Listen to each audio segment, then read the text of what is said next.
Ketakutan dikatakan membuat manusia itu tidak percaya dalam penyertaan Tuhan. Maka Tuhan katakan, jangan takut sebab aku menyertai engkau. Penyertaan Tuhan ini harus kita rasakan, ya.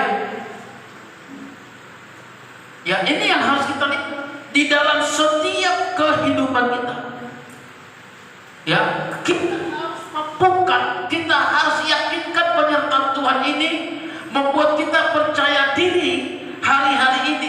Sebab ini adalah salah satu yang harus kita lihat di negara kita, bangsa kita sekarang ini sudah dikuasai rasa takut dan bimbang akibat virus yang sudah ada.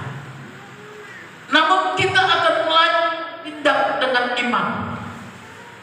Kita akan tetap bertindak dengan iman. Sebab dalam perikop sudah Tuhan buat, Tuhan membangkitkan seorang pembebas. Bagaimana kita bisa rasakan dan melihat pembebasan yang Tuhan berikan sehingga kita mendapatkan kemenangan.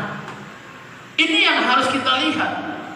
Pembebasan yang bagaimana yang Tuhan berikan bagi kita, dan kemenangan yang bagaimana yang akan kita dapatkan di dalam kehidupan kita pada hari-hari ini. Ya, kalau dengan kekuatan manusia kita memang sulit. Apa yang harus kita lihat? Coba kalau kita lihat kembali di dalam kitab Yesekiel pasal 2. Dalam kitab Yesekiel pasal yang kedua,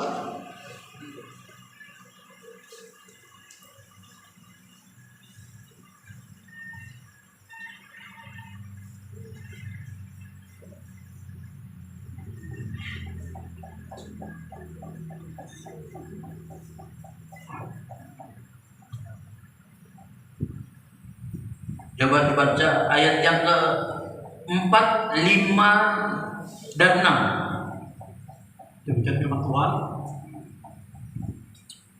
Kepada keturunan inilah yang keras kepala dan tegar hati, aku mengutus engkau, dan harus kau katakan pada mereka, beginilah firman Tuhan Allah. Dan baik mereka mendengarkan atau tidak, sebab mereka adalah kaum pemberontak. Mereka akan mengetahui bahwa seorang nabi ada di tengah-tengah mereka. Dan engkau anak manusia, janganlah takut melihat mereka maupun mendengarkan kata-katanya. Biarpun engkau di tengah-tengah orang dan duri, dan engkau tinggal dekat kalajengking, janganlah takut mendengarkan kata-kata mereka, dan janganlah gentar melihat mukanya, sebab mereka adalah kaum pemberontak. Ya, perhatikan ini. Ini adalah yang Tuhan maksudkan, pembebasan itu. Tuhan memanggil Yesekiel di tengah-tengah kehidupan bangsa yang keras kepala, bahkan dikatakan dalam ayat yang keempat, kepada keturunan inilah yang keras kepala dan tegar hati. Sebenarnya kemenangan yang Tuhan berikan bagi kita ini sudah ada, dan pembebasan sudah Tuhan berikan bagi kita. Tetapi satu hal yang membuat kita tidak bisa melihat, merasakan, karena kekerasan hati, ketegaran hati, dan kekerasan hati, keras kepala, tegar hati. Inilah yang membuat kita tidak bisa merasakan kemenangan dan pembebasan yang Tuhan berikan. Ya, kenapa saya katakan ini? Ini harus kita mulai renungkan hidup kita. Seringkali kita ini keras hati, ya, padahal hati itu lembek, tapi keras hati, keras kepala, membuat sulit untuk dinasihati, tidak bisa diberikan nasihat, tidak bisa diberikan pandangan, arahan. Makanya kita ini tidak bisa menerima kemenangan itu. Kita tidak merasakan pembebasan yang Tuhan berikan bagi kita karena kekerasan hati kita. Salah satu, apalagi kita salah satu suku kita, suku orang Batak, sulit untuk memiliki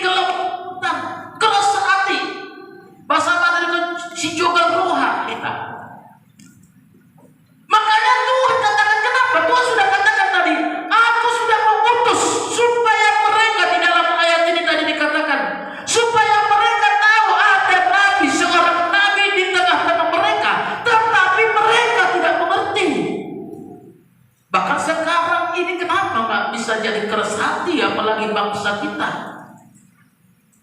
Bukan orang biasa, bukan orang awam yang memiliki kekerasan hati, tetapi sekarang ini banyak juga di kalangan orang-orang yang mengerti kebenaran firman juga keras hati, yang mulai menghujat. Dan ini terjadi membuat kita tidak akan pernah bisa melihat kemenangan.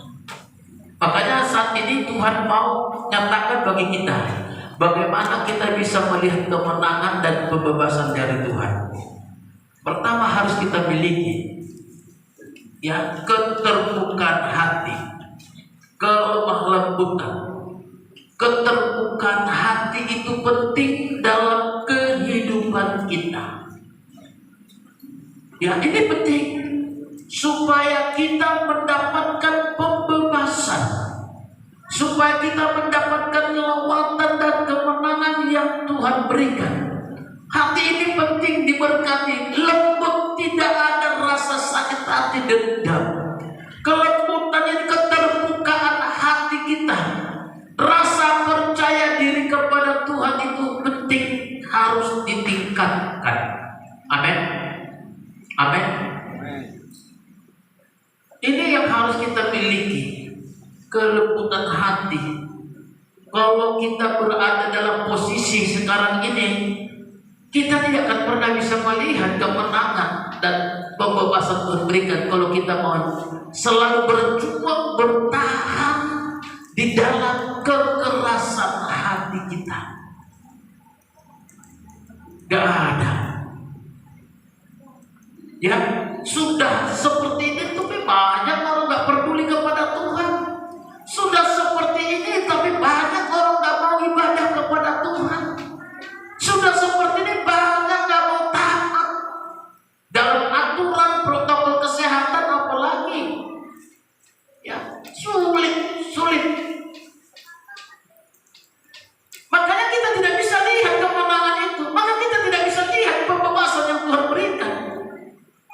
Padahal Tuhan katakan jangan takut, aku menyertaimu. Bagaimana kita bisa rasakan penyertaan Tuhan kalau kita selalu memiliki kekerasan hati ini? Sama kemarin dalam PA kita baca di dalam kehidupan daripada Yakub. Ya, Yakub kita lihat ini salah satu praktek orang yang memiliki kelembutan, maka pembelaan Tuhan, kemenangan Tuhan berikan dalam kehidupannya. Ya, di dalam kitab Kejadian itu, bagaimana Tuhan selalu memberikan kekuatan, kemenangan, pembebasan.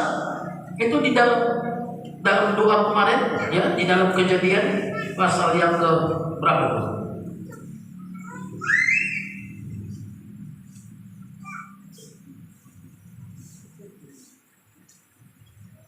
Pasal yang ke-31, ya. Coba kita lihat bagaimana pembebasan. Coba dibaca dalam pasal 31 ayat yang ke-38 dimulai. Kejadian 31 ayat 38, demikian firman Tuhan. Selama 20 tahun ini aku bersama-sama dengan engkau, domba dan kambing betinamu tidak pernah kuburan, dan jantan dari kambing dombamu tidak pernah kumakan. Yang diterkam oleh binatang buas tidak pernah kubawa padamu, aku sendiri yang menggantinya. Yang dicuri orang, baik waktu siang, baik waktu malam, selalu engkau tuntut daripadaku. Aku dimakan panas hari waktu siang, dan kedinginan waktu malam, dan mataku jauh daripada tertidur. Selama 20 tahun ini, aku di rumahmu. Aku telah bekerja padamu 14 tahun lamanya untuk mendapat kedua anakmu, dan 6 tahun untuk mendapat ternakmu. Dan aku telah 10 kali, dan engkau telah 10 kali mengubah upahku. Seandainya Allah ayahku, Allah Abraham, yang disegani oleh Ishak tidak menyertai aku, tentulah engkau sekarang membiarkan aku pergi dengan tangan hampa. Tetapi kesengsaraanku dan jerih payahku telah diperhatikan Allah, dan Ia telah menjatuhkan putusan tadi malam. Ya, perhatikan ini. Di dalam ayat 42 sudah jelas dikatakan, seandainya Allah ayahku, Allah Abraham dan ayah yang disegani oleh Ishak tidak menyertai aku, tentulah engkau sekarang membiarkan aku pergi dengan tangan hampa. Tetapi apa yang terjadi? Kesengsaraanku dan jerih payahku telah diperhatikan Allah, dan Ia telah menjatuhkan putusan tadi malam. Ini pernyataan. Pertanyaannya, apa yang dialami oleh Yakub ketika itu? 20 tahun dia menjadi pelayan di rumah pamannya Laban. Kejadian adalah permulaan. Ya, kejadian itu sama dengan permulaan. Permulaan dari segala sesuatu. Permulaan bumi, permulaan manusia, permulaan dosa, permulaan penyelamatan, permulaan panggilan, permulaan berkat. Semuanya ada dalam kitab Kejadian. Awal dari segala sesuatu. Pertama kali berbicara tentang pelayan. Kalau di dalam sekolah kitab ini sebutan ini berbicara tentang pengerja, pelayan. Pertama kali menjadi pelayan, contoh pelayan yang Yakub. Dia pelayan di rumah pamannya sendiri Laban 20 tahun. Kesengsaraan yang begitu luar biasa dialami. Banyak kesengsaraan. 10 kali upah yang layaknya dia miliki diganti oleh Laban. Bayangkan, sampai dikatakan tadi di dalam ayat yang ke-40, aku dimakan panas hari waktu siang dan kedinginan waktu malam, dan mataku jauh daripada tidur. Ini kesengsaraan yang begitu berat. Mata jauh dari tidur, bukan karena tidak bisa tidur, tetapi tanggung jawab. Hati yang selalu melayani, hati yang selalu terbuka untuk pekerjaan itu. Ini kita lihat kesengsaraan yang dimiliki sampai dikatakan berapa kali Laban menuntut Yakub ketika kambing domba diambil orang, dicuri orang, dipaksa dia untuk menutupinya. Tetapi apa dikatakan? Penyertaan Tuhan. Satu kata yang harus kita lihat dalam ayat 42. Seandainya Allah ayahku, Allah Abraham dan Allah yang disegani oleh Ishak tidak menyertai aku, tentulah engkau sekarang membiarkan aku pergi dengan tangan hampa. Kata penyertaan. Ketika penyertaan Tuhan ada bagi kita, segala sesuatu akan kita dapatkan. Kemenangan, pembebasan Tuhan berikan. Bagaimana kita bisa rasakan? Bagaimana merasakan pembebasan dan penyertaan Tuhan? Karena hatinya terus tetap taat, terbuka. Dia tidak main-main. Hati yang mau taat. Yakub adalah orang yang taat dalam aturan tunduk. Dalam kesengsaraan pun dia tidak nego. Dia tetap ada, tunduk kepada Tuhan. Bagaimana kita sekarang? Maka dilihat penyertaan Tuhan ada baginya. Bagaimana hidup kita? Sudah situasi seperti ini, sulit untuk ibadah. Saya nggak tahu. Sulit untuk datang kepada Tuhan pun sudah sulit. Bagaimana kita bisa rasakan pembebasan Tuhan? Bagaimana kita bisa melihat kemenangan yang Tuhan berikan dalam kehidupan kita? Ya, ini. Maka selalu saya ditekankan dalam firman Tuhan, mari jangan takut. Tetapi kenapa kita tidak bisa rasakan penyertaan Tuhan? Kemenangan akan diberikan bagi kita. Aku akan membawa kau kepada kemenangan. Seringkali kita buat pertanyaan, kenapa Tuhan tidak berikan kemenangan? Kapan kemenangan itu kita dapatkan? Kapan? Kalau hati kita selalu tertutup, selalu mengeraskan hati, jangan harapkan kemenangan itu ada. Jangan harapkan kemenangan itu ada. Ya. Sekarang ini kita harus memiliki keterbukaan hati kepada Tuhan. Baik kita sebagai pelayan, jemaat, siapapun orangnya, terbuka. Tak ada artinya kita mengeraskan hati supaya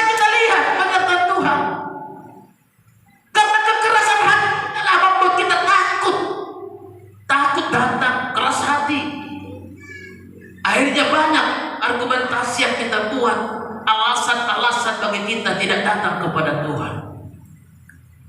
Ya, kalau kita mulai takut kekerasan hati tidak akan pernah bisa kita dapatkan. Tapi lihat Yakub, betapa luar biasanya kehidupannya, penyertaan Tuhan dalam hidupnya, upahnya disediakan Tuhan. Amin, amin. Upah 20 tahun menjadi hamba, menjadi pengerja, menjadi budak di tempat pamannya. Ini keluarga loh. Kita bagaimana? Ini harus kita lihat. 14 tahun mendapatkan 2 anak perempuan menjadi istrinya. Berjuang 14 tahun. Ya, makanya ini lihat bagaimana mudah untuk mendapatkan istri, perjuangan harus ada. Nah, ini gampang-gampang. Ya, perhatikan ini. Ada perjuangan apa perjuangannya?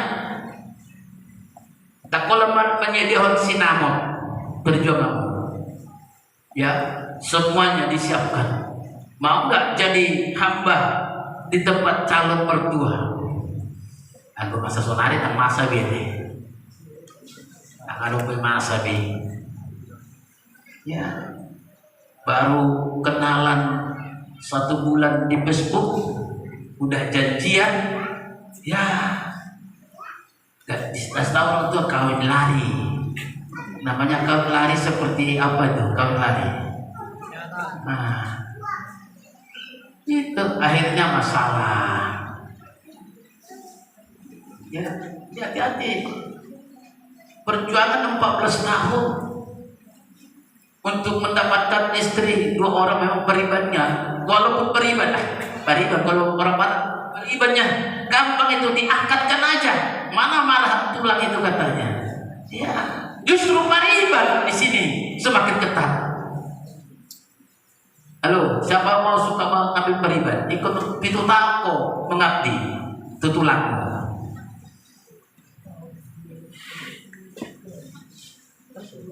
Ya, kenapa 14 tahun? Dikarenakan diambilnya peribannya 2 orang kan? Wah, mantap kali dia 2. Bonus lagi 2. 2 periban, 2 bonus. 2 bonus.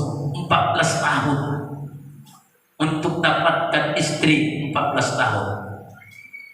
Untuk mendapatkan fasilitas 6 tahun. Ya. Ini harus kita lihat loh. Ketaatan bukan enak, kan enak. Diganti sampai 10 kali berganti upah. Janji, punya janji. Tapi yang tetap sabar. Namun hatinya tetap tertuju kepada Tuhan dan pekerjaannya tetap dia tekuni. Enggak malas. Maka sampai dikatakan mataku jauh daripada tidur, menjaganya. Namun kita lihat pembelaan Tuhan, penyertaan Tuhan ada dalam hidup. Kita juga demikian. Ketika kita melihat pembelaan Tuhan, kemenangan yang Tuhan berikan, kita harus tetap berpegang teguh kepada kebenaran firman. Amin. Amin. Dan kedua, contoh yang kedua, yaitu kehidupan daripada Nuh. Kita lihat Nuh itu hidup di tengah-tengah kehidupan manusia yang jahat, tapi dia mendapatkan kemurahan Tuhan. Ya, dia mendapatkan kemurahan Tuhan. Pertolongan Tuhan ada di dalam setiap pribadinya. Apa yang dilakukan oleh Nuh? Coba dibaca di dalam Kejadian pasal yang ke-6 ayat 22. Demikian firman Tuhan. Lalu Nuh melakukan semuanya itu tepat seperti yang diperintahkan Allah padanya, demikianlah dilakukannya. Perhatikan ini dalam kondisi di dalam pasal yang ke-6, pasal 6, coba baca ayat yang pertama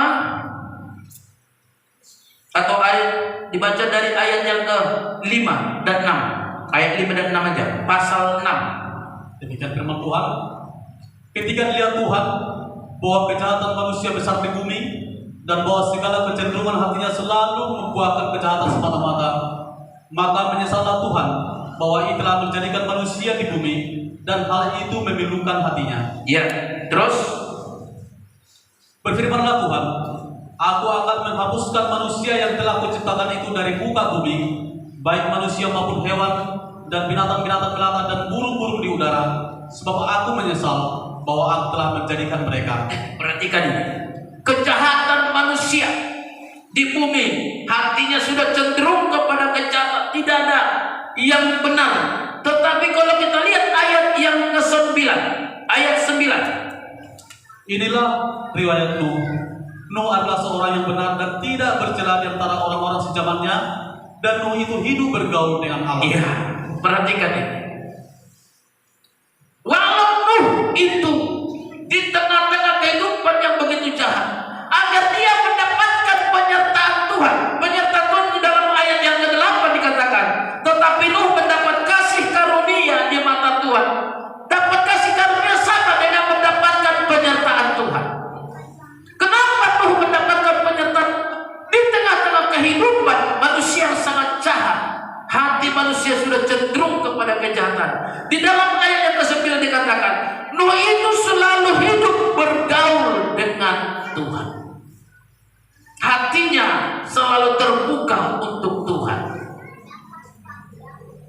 Ya, hatinya selalu terbuka untuk Tuhan. Maka di dalam ayat 22 tadi dikatakan, Nuh melakukan semuanya itu tepat seperti yang diperintahkan Allah kepadanya.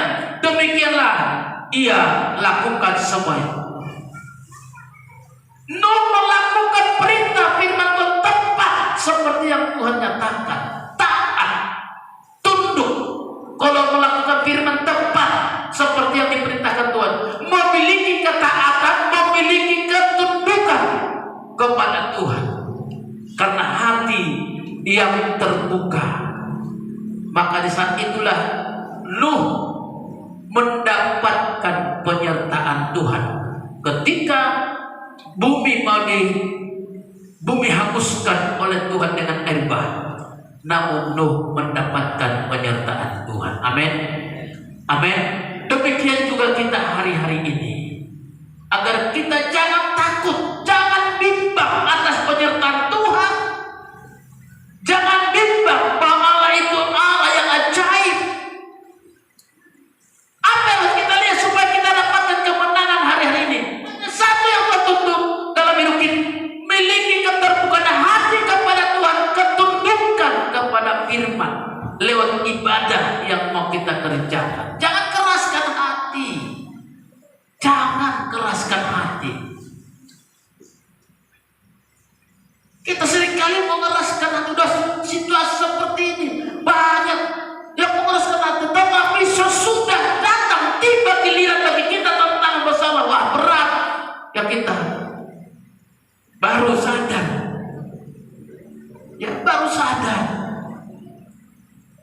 Ini jangan sesudah ketika kita sudah mendapatkan penghukuman atau juga teguran dari Tuhan, baru kita sadar. Dia banyak seperti sudah sakit, baru datang dulu, ampuni ya Tuhan, ada dosaku Tuhan. Ditanya lagi, apa dosaku Tuhan? Ya. Kalau Tuhan katakan aku, cabutlah nyawaku. Cabutlah nyawaku itu, enggak ada lagi. Kadang-kadang dijauh nyawa. Kenapa dia mau siap menyerahkan hidup jauh nyawa? Karena sakit. Coba sehat. Ya. Ini seperti lagu tadi ya. Di balik komputer, di sisa puloki, di sisa puloki, di rohaki, tusi.